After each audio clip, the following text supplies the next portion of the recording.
Welcome to the Published Author Podcast, where we help entrepreneurs learn how to write a book and leverage it to grow their business and make an impact. I'm your host, Josh Steimle. Today, my guest is Adam Houlahan. Adam is CEO of the LinkedIn agency Prominence Global. He's also the author of 3 Amazon best-selling books, Social Media Secret Sauce, The LinkedIn Playbook, and his latest book, Influencer, the 9-Step Guide to Becoming Highly Influential in Any Industry. Adam, welcome to the show. Thanks, Josh. It's great to be here with you. All right. So now, none of us, when we were little kids, said, hey, when I grow up, I want to start a LinkedIn agency, because there was no LinkedIn and there was no social media or any of that. So tell us a bit about your career path and how you ended up where you are today. Yeah, sure. It's an interesting story, I suppose. I've been in business myself now for over 30 years. I've had a few different businesses and a few different industries. And at one point in the journey, I decided to, I wasn't actually going to start another business. I was going to work for someone else and run someone else's company. And it was while I was doing that, and this company, very different to anything I'd ever done, as a manufacturer of organic skincare products, believe it or not. And they were selling their products all over the world. This reasonable sized company doing about $1 million a month in online sales. And so I was researching, what competitors around the world were doing really well, what was making them different. And as it turned out, it was this is kind of 10 years ago, they were good early adopters of social media. And that just piqued my interest. And back then, I actually didn't really know anything about social media at all. I had a Facebook account like probably everybody, and I religiously looked at it about once a month. And but through that journey, I got to speak to some of the real key players in the social media space. And the more I did, the more I personally resonated with LinkedIn. It was a really clunky platform. To be honest, it still is. But it just made sense to me from a business perspective. And then it came a point where I kind of, didn't like this idea of sort of building someone else's business, and decided, it's time to get back into my own thing. And so I thought I'd just start out just a little bit of a side hustle, I suppose. And by this time, I kind of knew LinkedIn pretty well. And I thought, I'll just help some people, with their LinkedIn journey, and then decide what I was going to, really do. And anyway, here we are. This is about 7 years journey now, and now that little side hustle is a global business, a globally recognized brand, and a big team of, I think, 17 people we have now all over the world that are helping entrepreneurs all over the world with their LinkedIn journeys. So what do you focus on most with LinkedIn? Is it profile building or connections or content, or is it all of that?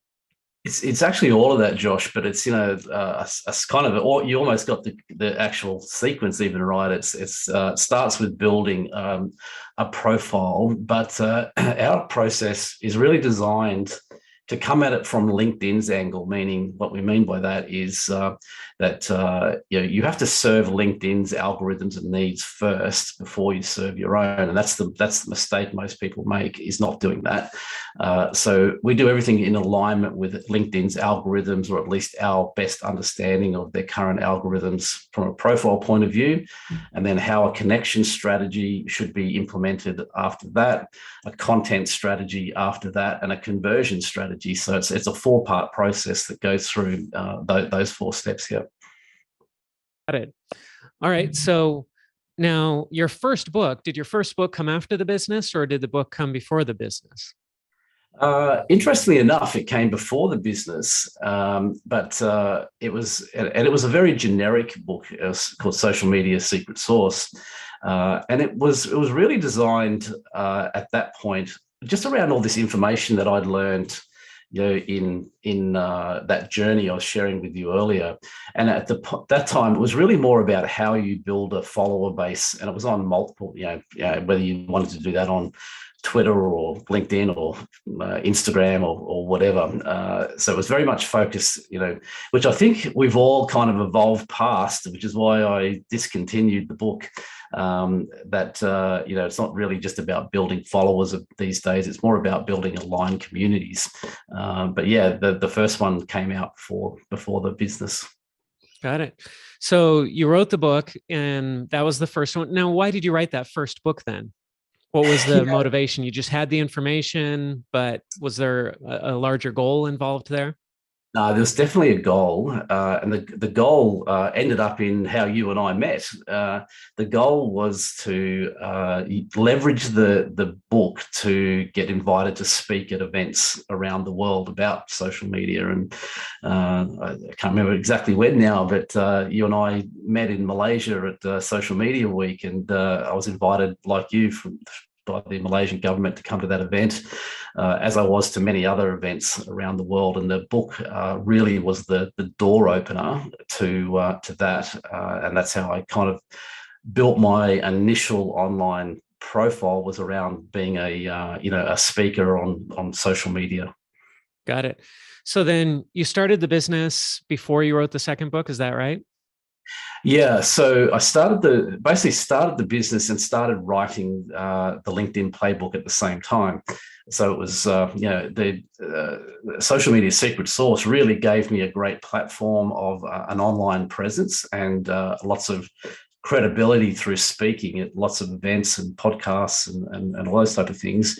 But it was a very generic book, as I was mentioning. So I knew the power of being a published author through the first book. And so I knew that if I could put out a book that was very focused on LinkedIn, that those invites and the things I was speaking about became much more targeted around LinkedIn. And so I actually started writing it before I started the business, but I already knew I was going to go into the business, and I launched the book a few months after starting the business. And Josh, I have to say, I thought that the first one was a big door opener. The second one, it just went, just crazy. It really just led to a real influx of people asking us about, how we could help them with their LinkedIn journeys, more invites to major events around the world, and podcasts and all that sort of thing. And it really was if I could have a crystal ball of how I would launch a business again in the future, it would be off the back of launching a very targeted book around a niche of expertise. Well, you were smart that you had the business and the book at the same time that you were launching those. So many entrepreneurs, they start the business and then 10 years later, they say, I should write a book to help promote my business. Or they write a book and then they get all this attention, but they don't have a bucket to put that attention into because they haven't started a business yet. So they're getting all this attention and they say, I don't even know what to do with this attention. But it sounds like you had a strategy there where you knew that the book was going to be helpful and you set up that bucket to capture that attention. So with the book, what was your process for writing the LinkedIn book as you were thinking through it? Were you thinking, I'm going to use this to grow this business, and so I need to write it a certain way? How much strategy was there in linking the book to the business to make sure that the book helped the business grow? Yeah, it's a good question. And there was definitely a very strategic approach to how I wrote the book. And what it actually was, back at that time, a lot of LinkedIn agencies were really focused on charging people to just help, optimize their profile and how to position themselves on LinkedIn. And that was really what their business model was. I wanted to aim to something that was much higher value than that. And so I basically wrote the book that was giving away the secrets of what everyone else was charging for. And so basically what I meant by, it just went crazy was all of a sudden people could just buy a $30 book that step by step took them through the process of what a lot of other agencies were charging them to do. And you can imagine I got quite a few conversations from people who weren't really happy about that process of giving away practically for free what everyone was charging for. And the reason for that, Josh, was one, I knew it wasn't high value work to do as an agency. So one, I wanted to say to people, hey, look, you don't need to pay us to do that. Here's a simple way to do that yourself. And once you've got that in place, we can help you on this next level above that is of far more value to you, and of course was something that we could price at a much higher level of revenue sort of generation that also just kind of really catapulted us to the next level as far as the type of agency that we were. Got it. So when you published the book, then you already had the business, you published the book, and how did you link the book directly to the business? I mean, was there promotion of the business in the book, or was it just that people read it and then they looked at your bio in the back and said, oh, he runs a LinkedIn agency? Like, how intentional were you about connecting those two? No, we definitely made sure that it led to a sort of a lead magnet, I suppose, which was that got people onto our website, into our database, into our sort of world, so to speak. And of course, one thing it was always suggesting people connect with me on LinkedIn. So yeah, there was very much an intention in the book to take people from, as the sites like Amazon and whatever don't really share the details of who purchases your book. So it's not really easy to glean that data unless you're selling your book on your own platform, which of course means you don't get that global reach. So it was very intentional to get those people to sort of signal their interest that not only had they read the book, but they were now in our communities, or at least following me on LinkedIn, or in our database where we were just sharing more good value information by emails and things like that on a regular basis. Got it. And how did you promote the book? How did you get it into the hands of the right people?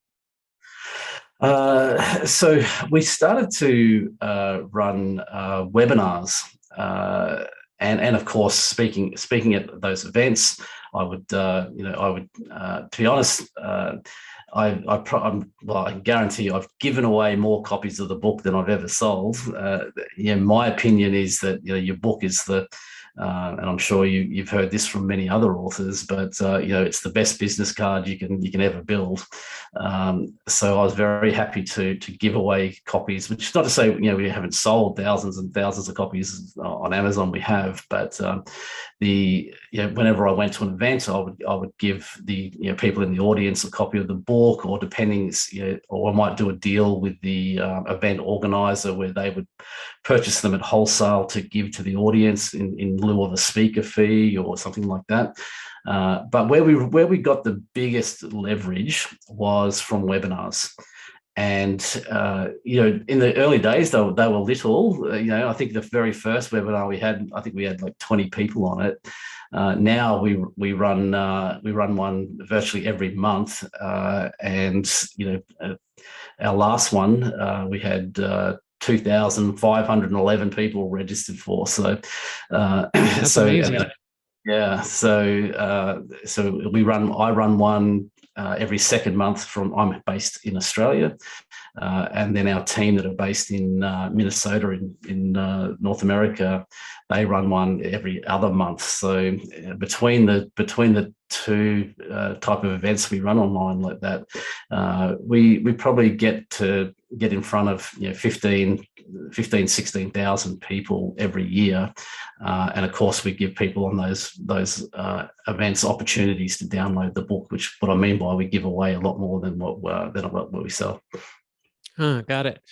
So then what was the impetus for the last book, the Influencer, that you wrote? What was the motivation behind that? Well, it's kind of like a sequel to the LinkedIn Playbook. So the LinkedIn Playbook is really around your profile and your connection strategies and stuff like that.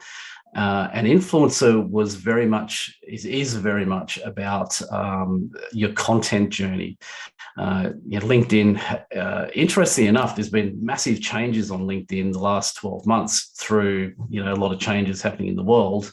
But the emphasis LinkedIn's now put on the platform is very much aligned with what we've always been doing, which is around high level content strategies. So Influencer was like, okay, if you've read the playbook and you've got your profile and your connection stuff happening right, this is the holy grail that, if you have that in place and you start using these content strategies, that's what's going to really move the needle for you. So it was kind of like a next step beyond the first book. Got it. So what are some of the lessons that you've learned along the way, writing these 3 books, starting out with one, going all the way to the third one? What were things that you, on the third one, were doing that you said, if I had only known this on the first one, or things that you were able to improve upon? Yeah, I think definitely, by the time I got to the third one, I had a much better concept of how to pre-frame a book before I start writing. So the first 2 were really just about, to be honest, were kind of like a brain dump. It was just all this information that I had in my head. And of course, I used a professional editor and everything to take what I'd written and put it into some sensible format. But the flow of it was very much a brain dump sort of approach. With Influencer, I had a very specific, I worked with a guy by the name of Simon Bowen. He's known as the models guy. He's quite reasonably well known in North America and Australia, and he creates these visual models. And so we use this modeling technique to frame like the core center of the book, and then how it sort of builds outwards from there. And we use that framework to write the book. Got it. Interesting. So then with this last book, Influencer, when did this one come out? Well, interestingly enough, Josh, today's a really interesting day. It's the first day of spring here in Australia, but it's also the other lesson I learnt early on with writing books about any form of social media is that they date. Things change so much. So Influencer has been actually updated in January this year. That this is the latest version. You see 2021 up the top there, and the LinkedIn Playbook was updated the year before in 2020, as you can see. So literally today, we start the process of rewriting the LinkedIn Playbook, which will get released in January 2022. So to come back and answer your question, the Influencer was actually written 3 years ago and then updated earlier this year. And really my methodology going forward now is I don't really intend to write a new book, but every year I'm going to update one of those books so that each of them are updated every second year, if that makes sense. Got it. So there's a good strategy there, because then you can re-release and then you can do a marketing push and say, hey, we've got the latest version and it's updated. And of course, like you said, LinkedIn is changing so many things so quickly that on the one hand, that's frustrating because you have to rewrite the book. On the other hand, it's great because it allows you to rewrite the book and add more value to people. Whereas if they weren't updating, you'd have no reason to rewrite it. So kind of gives you a marketing excuse. It does. Rewriting a book is not as much work as writing one from scratch, obviously. But it's exactly, you hit the nail on the head. The whole point is, it means, every January, every year, we have a brand new marketing push to start our year. So we build all of our marketing around the fact that in January every year we're releasing an update of the book. Of course, we have big communities of people that we can reach out to and engage, and we can run a webinar that we know will get thousands of people on it, and which is also why every book I've written now, as on re-release, becomes an Amazon bestseller within a week of launch, because of this big audience that kind of know it's coming and are happy to go and download it as soon as we release it. Yeah, that's great. So in terms of updating the book, do you have a team that helps you out with that, or do you do it all yourself, or how do you manage that? So the content of that is definitely 100% me, but I do have an editing team that put the structure of the book together, but all the ideas and the initial sort of writing of it is definitely 100% me. Got it. Talk to us a little bit about your writing process. What does your habit look like? What's your routine? Do you work at a certain time of day, or how do you make sure the work gets done? Yeah, obviously also having a reasonable sized business to run at the same time, I definitely, I plan it well in advance. So we know, we're going to do this, we're going to release the book in January every year. So we work backwards from there. If I was going to write a book from scratch, I'd give myself a 6-month on ramp to do that. Whereas on a rewrite, it's 4 months. Hence why today, is it's literally 4 months from the 1st of January. And so my editing team have already done a little bit of work. I now take it over and do the brain dump of what has to come out of the old book and what new information needs to go in, and then of course they jump back in and put that back into a sensible format that makes sense for everyone to read in a sensible flow. As far as time goes, I'm a real morning person, so as right now it's 7 a.m. here in Australia, and I'm 2 hours into my day, so I do all my writing around about 6 a.m. And I would put aside about a 2-hour time block per day, and from 6 till 8 a.m. Because I know that's when I'm at my best as far as writing capability, and I deliberately do it in this. It's spring. There's just something about spring where it's just a great time of year, especially here in Australia. I'm in the north part of Australia, which is actually the warm part. It's the opposite of North America. So it's warm enough right now to go to the beach. So I'll often just grab a laptop. I'll go down to the beach, which is a 10-minute drive from where I live. And I'll sit on the beach at a park bench and I'll literally write the book in front of the beach. Well, it's pleasant circumstances for writing. And that's where you do a bunch of your videos too, is you often post videos from the beach, right? Yeah, exactly. That exact same place that you see those videos. If you imagine a park sitting sort of behind that and nice park benches and everything, that's where they get written. Mm-hmm. So when you were writing your books, did you ever get stuck? Did you ever run into writer's block? And if so, how did you push past that? Yeah, look, I'd have to say not so much with the rewrites, because it's really just updating some information and taking out some stuff that's obsolete. But certainly in the first ones, when I wrote certainly the first book, Social Media Secret Sauce, definitely, because I did. I'll also say I had a writing coach at the start of it, so I worked through a lot of frameworks and things with Andrew, who's Andrew Griffiths is the guy's name. He's probably known as the #1 business author in Australia. And I was fortunate enough to have Andrew guide me through the process. And whenever I did get stuck, I could reach out to him, and he would give me some tips and things on it. But what I found really worked best for me, and this is just for, it may or may not be helpful, but I didn't write the book from the front to the back. Some days I would just, I had my chapter framework, and some days I'd get up and I would just have a blockage around chapter 2 or whatever it was, but I had some good thoughts on chapter 7. So I would just jump in and write, I wrote every chapter as individual, documents, and then we brought them all together in the end, but it definitely I didn't write it from the start to the finish. I just found that there was just some days where I was more in tune with one topic over another, and so I just wrote to that topic at that time. You said you block out 2 hours for writing. Were you always able to fill up those 2 hours? Or, I know sometimes what I'll do often is I'll say, I'm going to write for 15 minutes. And I know that sometimes that's going to turn into 4 hours, but other times I'll write the 15 minutes. I'm like, I just don't feel like it. I'm done. And I'll just leave it at the 15 minutes.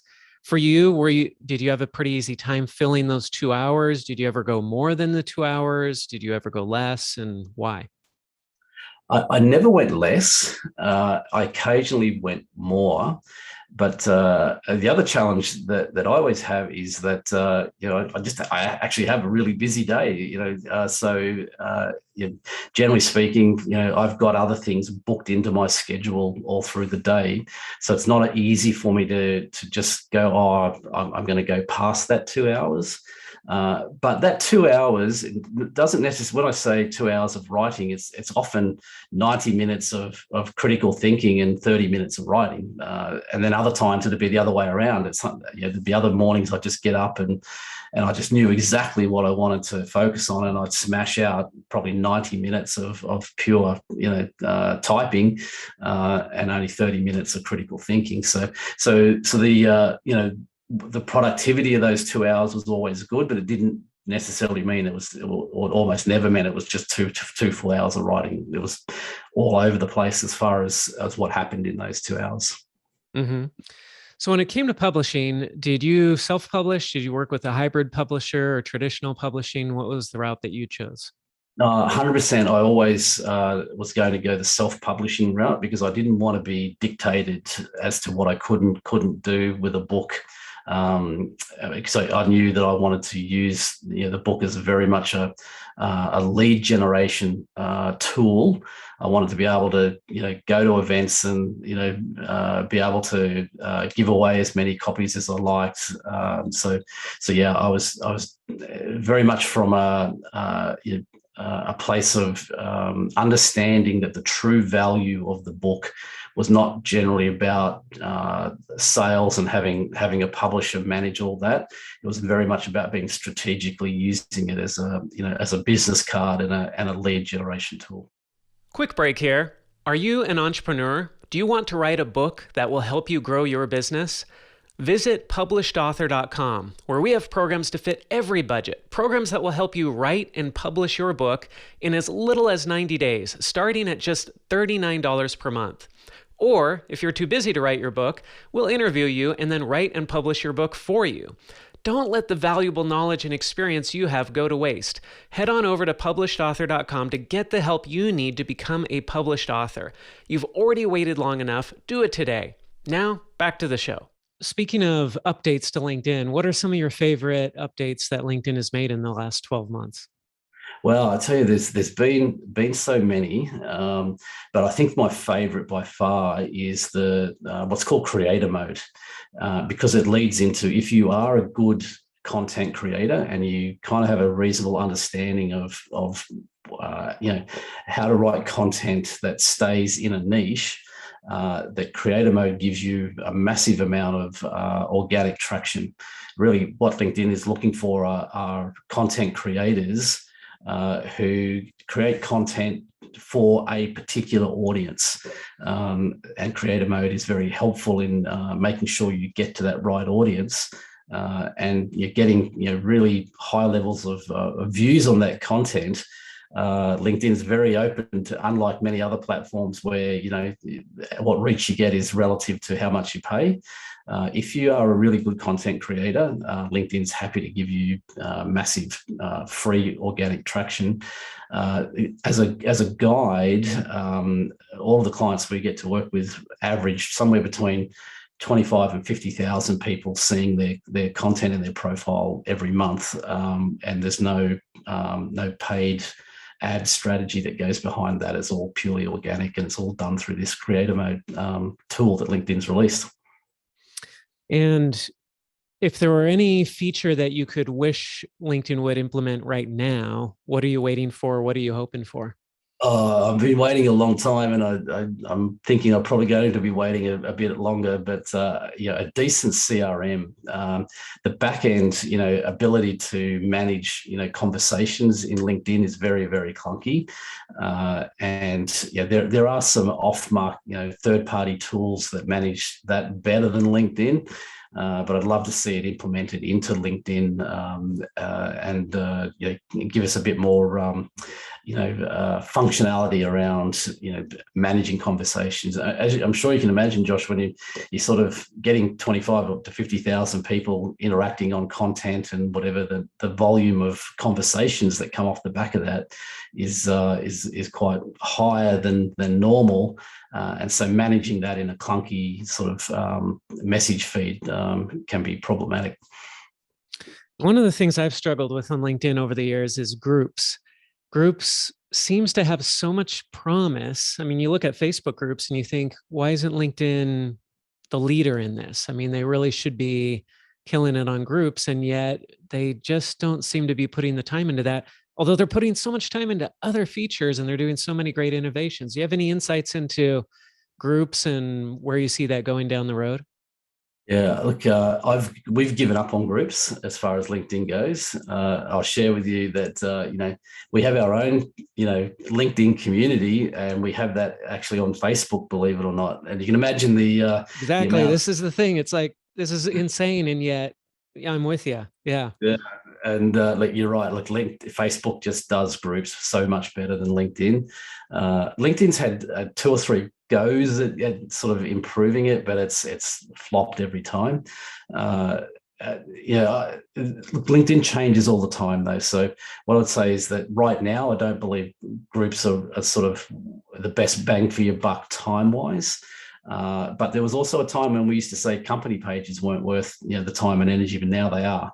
So don't discount that at some point LinkedIn won't get it right. You've got to remember you've got the might and power of Microsoft behind LinkedIn. So at the time when it comes to the top of their to-do list, and they make a real crack at doing it right, LinkedIn groups will come into their own at that point.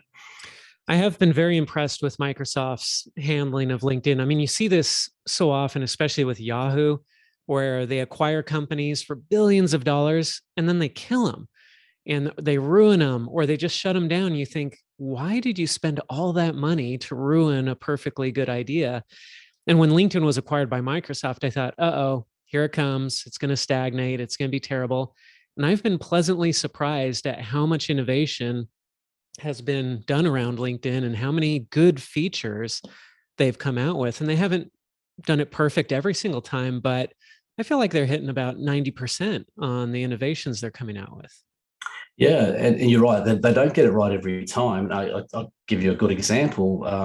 You can almost take this as breaking news that LinkedIn Stories that was released a year or so ago, they're disappearing in 30 days' time. The LinkedIn's canning LinkedIn Stories, Shutting it down. Shutting it down. Well, what they're saying is shutting it down to relaunch it, which is code for this didn't work. So. You're right, though, that 90% of the time the new features and functionality are really, really good. And, yes, they've taken away a few free things that, we might have liked or enjoyed in the early days. But I think what they've replaced them with, there are so many free tools available on LinkedIn that as long as you know how to utilize them properly, I think LinkedIn has only gone ahead strength and strength from the point at which Microsoft, dropped, what was it, $26 billion to purchase it. And a good investment. I mean, my LinkedIn's kicking off what, like 6-8 billion a year or something? I can't remember what it is, but it's a lot. Yeah, I think it's more like I think it's more like 13 billion now. But Yeah. yeah, it was a good investment. Yeah. So thinking about the average entrepreneur author launching their first book, what are some LinkedIn strategies that an author could use to help promote their book on LinkedIn and get the word out there if that's where their audience happens to be? Yeah, and look, Josh, you make a good point. It's a matter of LinkedIn is only a good platform if your audience is on LinkedIn, and not every industry or business is going to be there. So with the proviso that they are, then there's one of the best ways is through your profile to position yourself as as an author. In your position description, like if you look at my profile, it's very different in the way it's formatted to what most people would do. A lot of people have, as I shared with you earlier, I've had multiple businesses over the last 30 odd years, but you won't see anything about any of those businesses on there. And a lot of people use it like a resume and have every job they ever had right back to when they were a paper boy. And you'll see mine has about our company right now, Prominence Global. It has about this webinar that we run because it's one of the biggest webinars in the world now. And then it has about my 2 books. So every time I get people, I get thousands of people viewing my profile every month, and all of them are seeing that information about those books, and they can link through to Amazon to purchase them, or come to the web events where we'll give them away as downloads, things like that. So yeah, I really think though that the real value of your book is more in the more people you can get it in the hands of, the better. Provided, like you said, that your book has a next step. You've got to have something in the book that takes people from being a consumer. And let's be honest, most people purchasing books these days are purchasing ebooks. So you're only talking a few dollars of revenue, as opposed to if you can get one client. In our world, somebody working with us in our programs are going to be investing between $1,600 and $11,000 and up to $11,000 a month. You only need one client of that, and that by far outweighs every book you're going to sell in the history of the life of that book. So the really important thing is to get it in the hands of people as easily as you can, and have a next step that takes people to a higher value service that you offer. Fantastic. Well, tell us a little bit more about the influencer book. You gave us a kind of a sneak peek at it, but is there a formula? Is there a method? Can you give us a little bit of the value of that book and who it's for, who can profit from it the most? Yeah, so as in the title, it sort of says the 9-step guide. So it does take you through a formulated process. And it's actually, believe it or not, John, it is actually the process we use with our clients in our higher level programs. We literally give the formula that we use when we implement this for people, so that people can do it themselves. Of course, it's more work to do it yourself than work with someone like us, but the methodology of it is very much do this, put the book down, implement it. Do this, put the book down, implement it. It's really designed as even though like the first book's called the LinkedIn Playbook, and it is the step-by-step guide. Influencer is exactly the same, and I've had so much feedback from people that said, look, when I do it the way you say in the book is, stop here, go and do this, don't just read it from cover to cover. When they actually did that, they always came back and said, yeah, well, I really got great traction from doing that.